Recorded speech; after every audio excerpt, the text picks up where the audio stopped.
Real life cycling back at you guys. I want to talk to you guys about tubes. You guys probably, if you're doing a lot of miles on the road, you probably have a lot of these.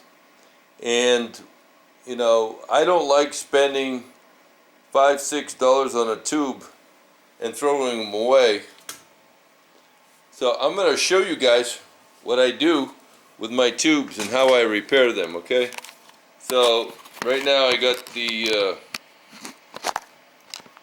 this set up so I can kind of show you guys. I got my laptop over there. But the first thing I want to show you is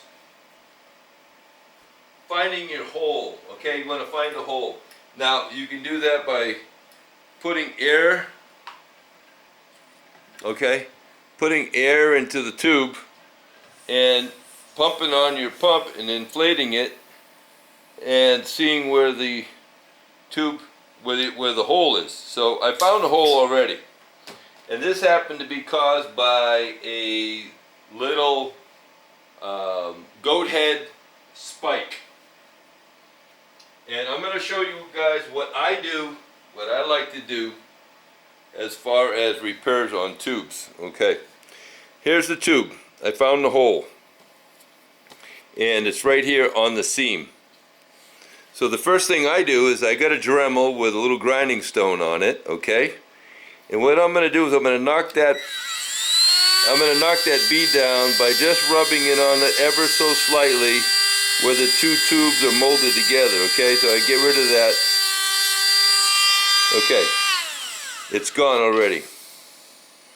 It's already flattened it out. Now, a lot of tube kits come with, of course, a piece of sandpaper, okay?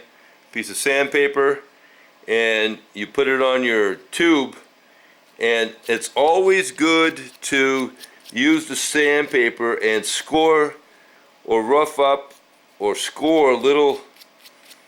You want to rough up your tube because you want your patch, because I'm patching my tubes, guys. I patch up to 3 patches and then I throw them away, okay?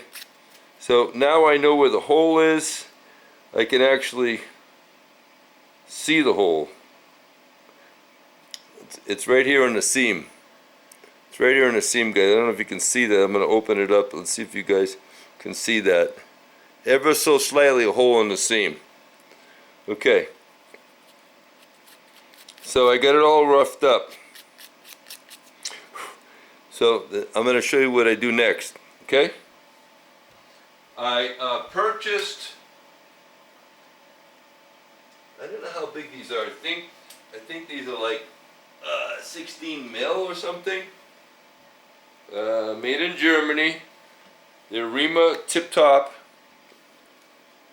I got a box of 100, and this is a tube repair tube patch number F0, I think it is, okay?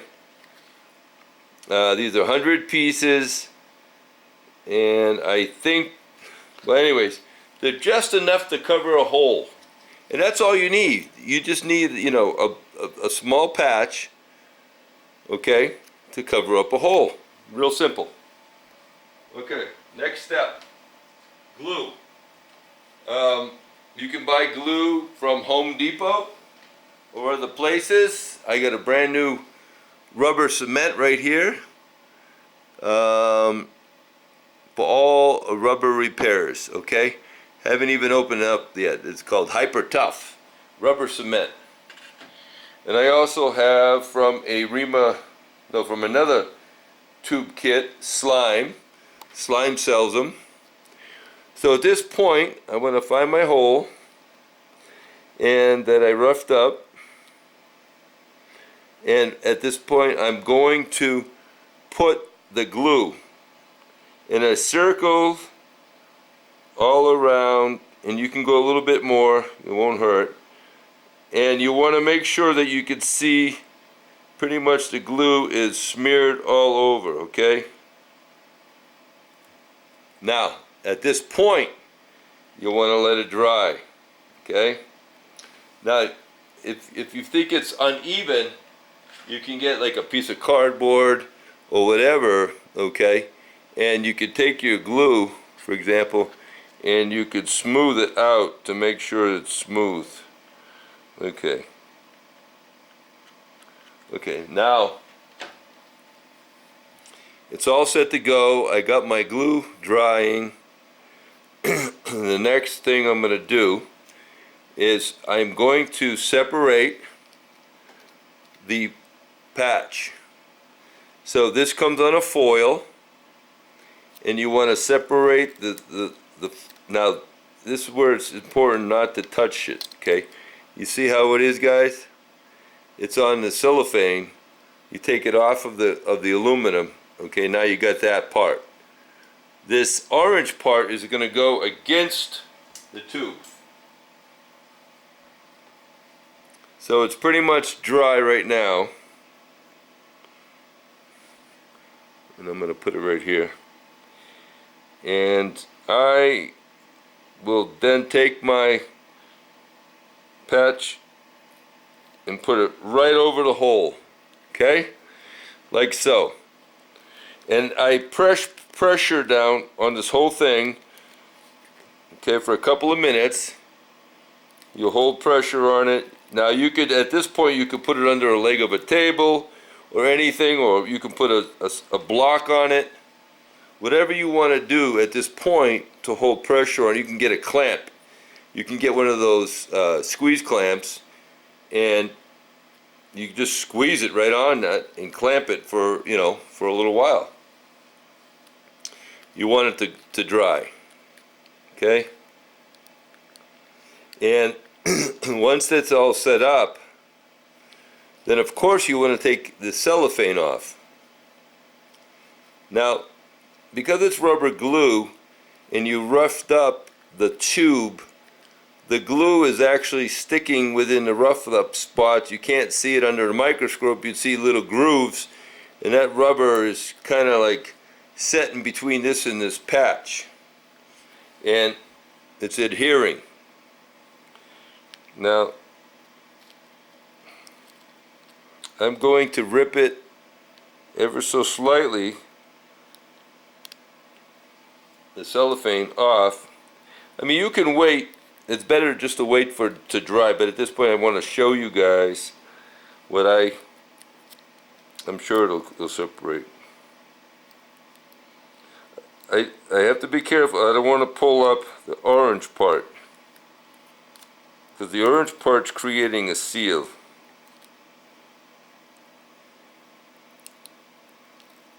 There we go. Cellophane is off, and there's my patch. It's on here, and look, we're talking, it's a very, very little. This will get me to go for, I mean, this will get me on another couple of training rides.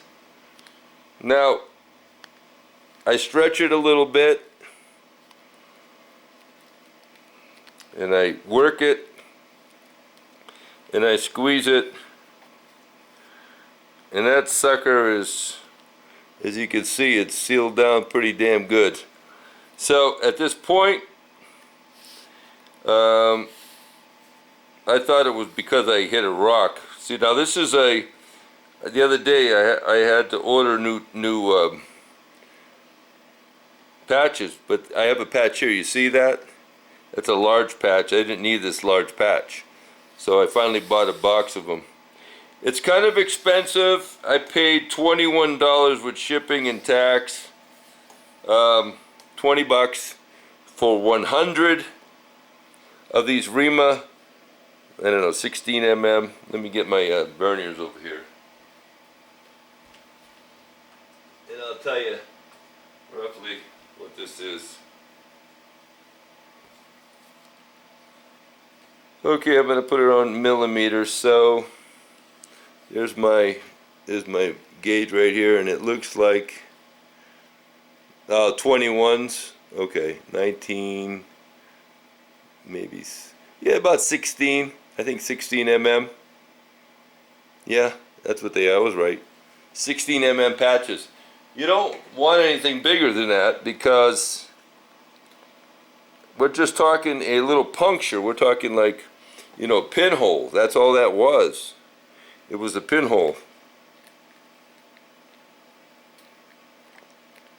And you guys just saw me fix a tube.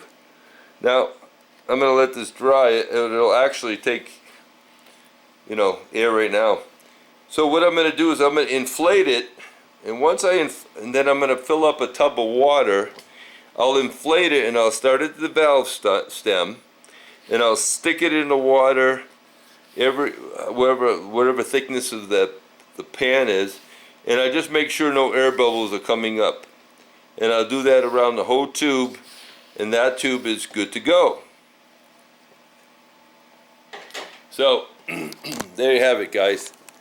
I don't want to spend $5 a tube, and there you go. It only cost me pennies on a dollar of my time to fix this tube, and I'm gonna do that 3 times maybe.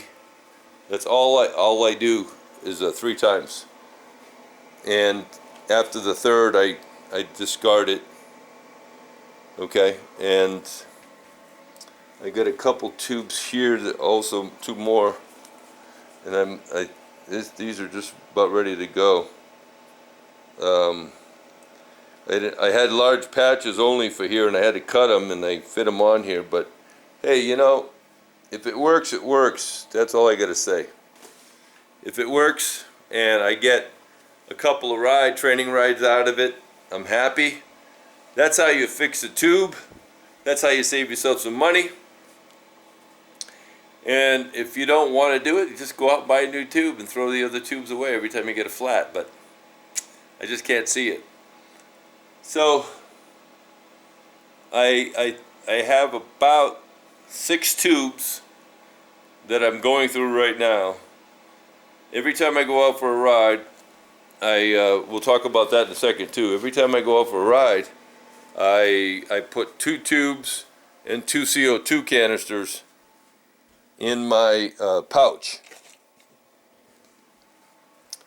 And tire levers, 2 tire levers to pull off the tire. This is a holder for the CO2, and it's a cartridge that holds the CO2. It's a tire inflator, and I love these. These things work out really good. 1 canister, 1 time. You don't have to have a pump on your bicycle. And I'll show you how you guys inflate this, which is important. I'll show you that on another video. Right now this was talking about repairing a tube, and you saw it done. Thanks for watching Wheel Life Cycling, guys. I'll teach you some more tricks and how to save some money, because bicycling is not cheap anymore. It's actually costly. And if you're doing a lot of miles like I am, 200-300 miles a week, and you're throwing away a couple a couple tubes a week at $10 a week, that's you know, a couple $300 a year or more that you're throwing away. And I don't like to throw money away unless you guys like to throw money away, and if you do, throw it my way. Anyways, thanks for watching Wheel Life Cycling, and we'll get back to you with some more good information here shortly. So have a great day, everybody. Happy cycling.